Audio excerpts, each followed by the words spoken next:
Uma coisa que eu gosto muito de fazer aqui na internet é pesquisar imóveis. E durante aqui a minha pesquisa, eu vendo aqui no Instagram, no YouTube, olhando sobre o mercado imobiliário, eu me deparei com um vídeo do canal do Lucas Rufino falando sobre a crise dos imóveis no Brasil em 2026, porque a gente sempre pensou, né, eu pelo menos como um leigo, sempre achei que o melhor investimento possível era investimento em imóvel, porque ele só valoriza com o passar do tempo. E o Lucas Rufino traz aqui uma visão bem interessante. Eu vou compartilhar o vídeo dele aqui com vocês para vocês verem.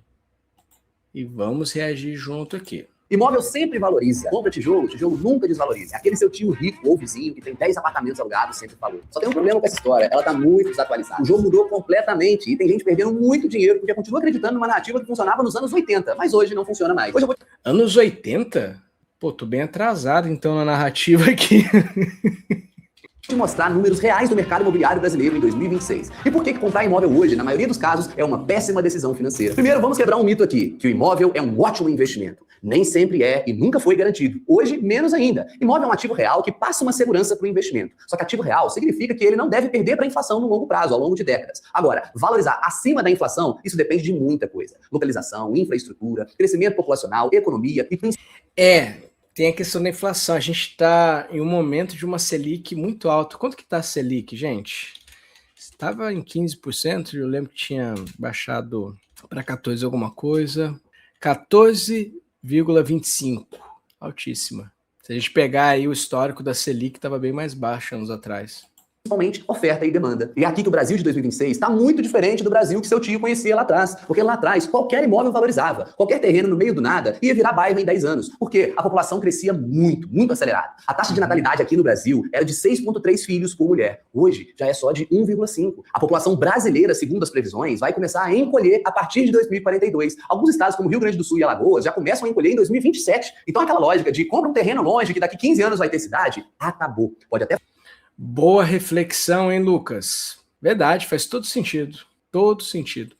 Funcionar em alguns lugares muito específicos, mas isso agora é exceção, não é mais a regra. Agora vamos para os números que ninguém está falando abertamente. A Selic está em 15% ao ano, a maior taxa em 20 anos. E isso impacta diretamente o mercado imobiliário. Por quê? Porque a maioria das pessoas não compra imóvel à vista, financia. E quando o juros sobe, a parcela do financiamento explode. Deixa eu te dar um exemplo prático aqui. Imagina que você quer comprar um imóvel de 500 mil reais, dá 100 mil de entrada, financia 400 mil. Se a taxa do financiamento está 8% ao ano, a sua parcela começa em uns 3.500 reais. Mas com a taxa atual, vamos colocar uma média de 12% ao ano, essa mesma parcela vai para 4.700 reais, uma diferença de 1.200 reais por mês, que muita gente simplesmente não consegue pagar. E olha... É por isso que eu soltei um vídeo recentemente dizendo que nessa eleição é importante demais que a gente escolha candidatos que abordem de uma maneira muito séria o tema economia, porque a gente está em um momento de taxa de juros altíssima que impacta todos os segmentos.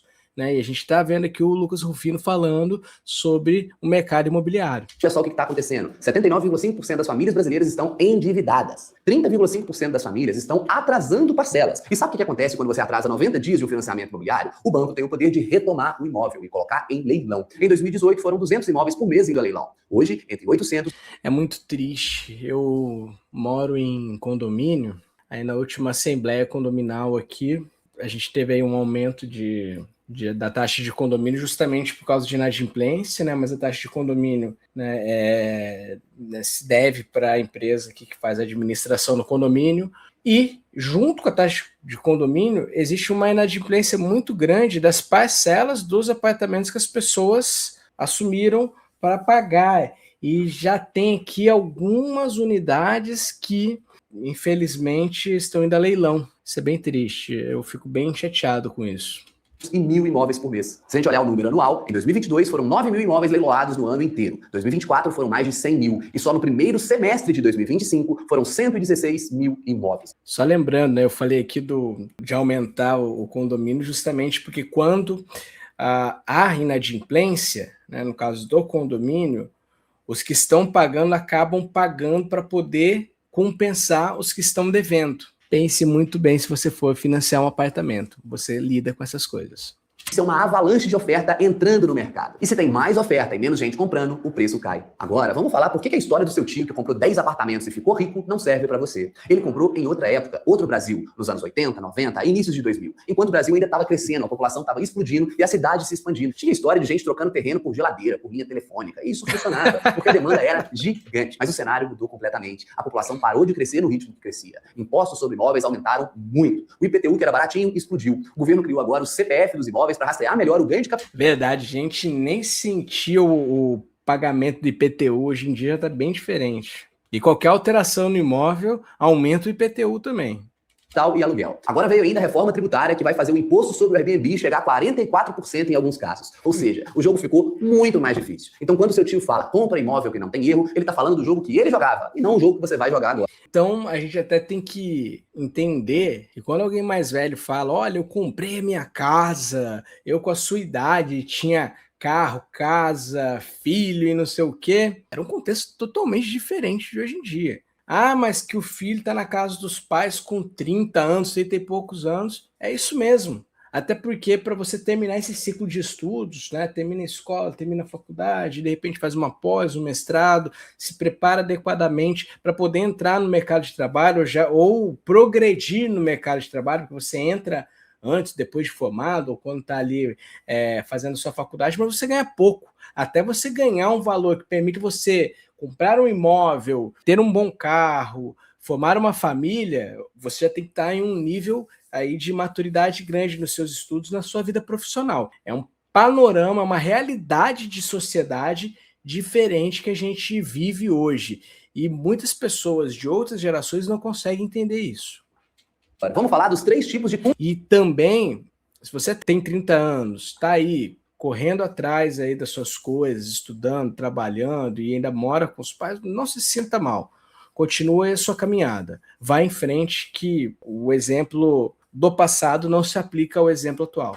Compradores de imóveis hoje. E qual deles está se dando bem e qual está se ferrando? O tipo número 1 é o Minha Casa Minha Vida, que é o programa do governo para quem tem renda mais baixa. Eles já têm entrada subsidiada com juros subsidiados, uma taxa bem mais baixa que o mercado. Então, para esse público, sinceramente, o mercado continua funcionando, mas é porque o governo está bancando. E de onde vem esse dinheiro? De mim, de você, dos nossos impostos. Mas enfim, para quem se enquadra no programa, ainda dá para comprar alguma coisa legal para você morar. Agora tem o tipo número 2, que são os imóveis de alto padrão. O rico também continua comprando, principalmente o altíssimo padrão. Casas em condomínio fechado, apartamentos de milhões, imóveis prontos, mobiliados, com acabamento prêmio. Eles sofrem com juros? É claro que sofrem. Só que o rico tem mais dinheiro para absorver. E muitos compram à vista mesmo. Então não dependem tanto assim desses juros baixos do financiamento. Agora, tem o tipo número 3, que é o que mais sofre. São os imóveis de médio padrão. Aqui que está o problema e aqui que está a maioria dos imóveis. Em São Paulo, seria a faixa de 600 mil a 2,9 milhões de reais. Em outras cidades, é o que é considerado entre 400 mil e 1 milhão de reais. É o imóvel da classe média. É aquele imóvel que não... E o imóvel do mesmo tamanho, né? Aliás, numa cidade igual a que eu moro, aqui em Volta Redonda, que é a maior aqui do sul fluminense, perto de cidades menores, está muito mais alto o valor dos imóveis. Agora, se comparar com capital, a gente vê, por exemplo, estúdio em São Paulo a 300 mil reais, 400, enfim. Não se enquadra no Minha Casa Minha Vida, mas também não é o alto padrão. E esse... Estúdio, né? Tem essa coisa chamada estúdio, né? Eu conheço como kitnet. O público está totalmente travado, porque a parcela não cabe no bolso, o juro está alto demais, e o resultado é que esses imóveis não vendem. As construtoras estão com o estoque parado, vendendo no resto de construtora com desconto pesado para quem é do mercado. E todo corretor que eu conheço fala que não gosta de trabalhar com médio padrão. Por quê? Porque o cliente exige muito, quer mármore, quer acabamento top, mas não tem grana para pagar. O rico paga e não reclama. O pobre do Minha Casa Minha Vida sabe que não pode exigir muita coisa, mas a classe média, essa sim, quer luxo com preço de popular. É óbvio que não vai conseguir. Agora a pergunta que fica, nunca faz sentido... Sinceridade do Lucas, realmente é grande sinceridade dele aqui. Vai lá. Então, comprar imóvel? Calma lá, faz sim, mas só em situações específicas. A situação número 1 é quando você vai morar no imóvel. Se você precisa de um lugar para morar e pensa em ficar lá por pelo menos 10 anos ou mais. Aí sim pode fazer sentido comprar. Mas atenção, só se a parcela couber confortavelmente no seu orçamento e só se você não tiver planos de mobilidade, porque imóvel é ilíquido, pode demorar meses ou anos para vender. E você paga um monte de custo, tanto na entrada quanto na saída. Ainda tem a situação número 2, quando você consegue comprar muito abaixo do preço de mercado, através de um leilão, por exemplo, ou de uma pessoa que esteja mais desesperada para vender. Mas leilão é na bucha, né?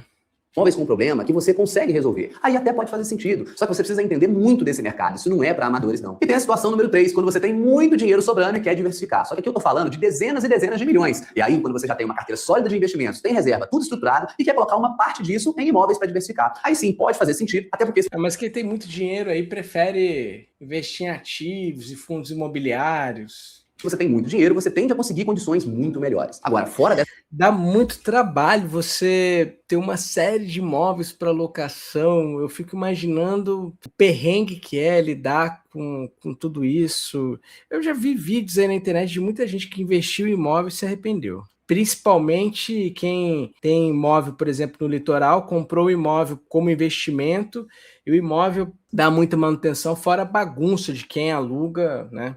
Ali no local, enfim, dá um trabalho danado. E tem a maresia também.